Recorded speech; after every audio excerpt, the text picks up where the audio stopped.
একাধিক দাবিতে Uttarbanga medical college ও হাসপাতালের প্রিন্সিপালের অফিসের সামনে অবস্থান বিক্ষোভ করল সুশ্রুতনগর নাগরিক মঞ্চ।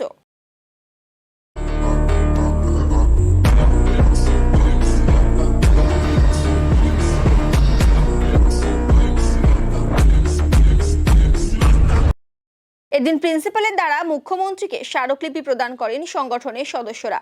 সোমবার আরজিকরের ঘটনায় দোষীদের শাস্তি ও একাধিক দাবিতে উত্তরবঙ্গ মেডিকেল কলেজ ও হাসপাতালে প্রিন্সিপাল অফিসের সামনে অবস্থান বিক্ষোভে বসে সুশ্রুতনগর নাগরিক মঞ্চ।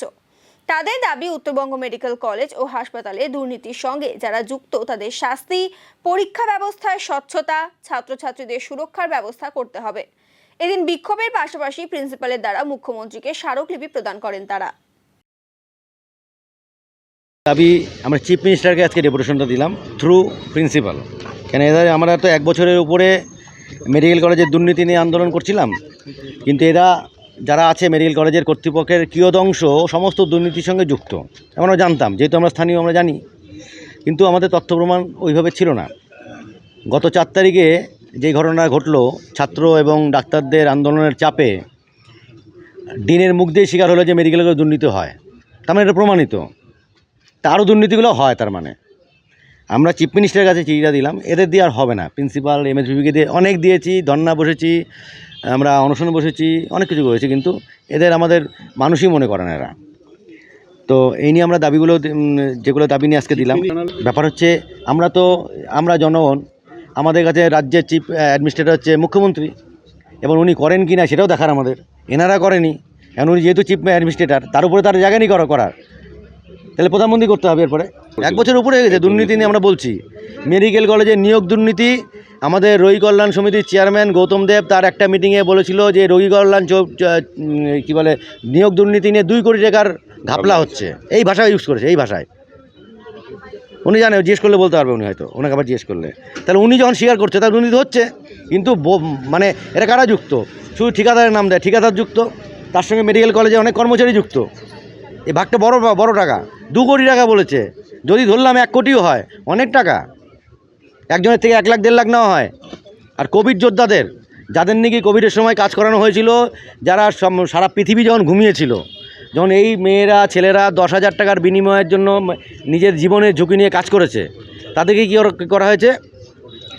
যখন কোভিডের শেষ, তাদেরকে বাদ দিয়ে বাকিদেরকে 1 লাখ 1.5 লাখ দিয়ে নিয়োগ করা হয়েছে। অন্যায় কাজ। এখানে সরকার তাদেরকে ঘোষণা করছে এরা হচ্ছে কোভিড যোদ্ধা, এবং বিভিন্ন জায়গায় তাদের নিয়োগ করা হয়েছে। কোভিড যোদ্ধা স্বীকৃতি দেওয়া হচ্ছে, কিন্তু তাদেরকে নিয়োগ করা। এরা ব্রিটিশরা এরকম নির্যাতন করতো না।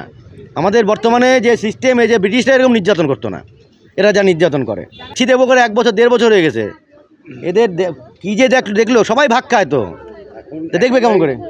আমাদের দাবি, একদম দাবি, সারা ভারতবর্ষের সঙ্গে, পশ্চিমবঙ্গের সঙ্গে, সারা পৃথিবীর সঙ্গে আমাদের দাবি যে আরজিকর কাণ্ডের মূল অভিযুক্ত যারা মাথা, তাদেরকে উপযুক্ত শাস্তি লাগবে, এবং তার জন্য সরকারকে সহযোগিতা করতে হবে, তদন্তে সহযোগিতা করতে হবে, সিবিআইকে করতে হবে, যারাই যুক্ত তদন্ত সংস্থা যারাই আছে তাদেরকে উপযুক্ত তদন্তের মাধ্যমে চিকিৎসা করতে হবে, দোষীদের সাব্যস্ত করে তাদের শাস্তি প্রদান করতে হবে। ছাড়লাম সমস্ত দুর্নীতি, টেন্ডারে দুর্নীতি, পরীক্ষাতে আমার কাছে ডকুমেন্ট আছে, এই যে আপনার হাউস স্টাফশিপে যারা আছে তাদেরকে মেধা ভিত্তিতে যে লিস্ট হয়, কোথায় কে যাবে, ওখানেও পয়সা নিয়ে নাম্বার সিট করা হয় হাউস স্টাফ যারা হয়ে যায়। কেন? এখানে যেহেতু পরীক্ষা এখানে হয়, এইচওডি এখানকার, এরা নিয়ন্ত্রণ করে ছাত্ররা ভয় পায় আমার পরীক্ষা ফেল করিয়ে দেবে।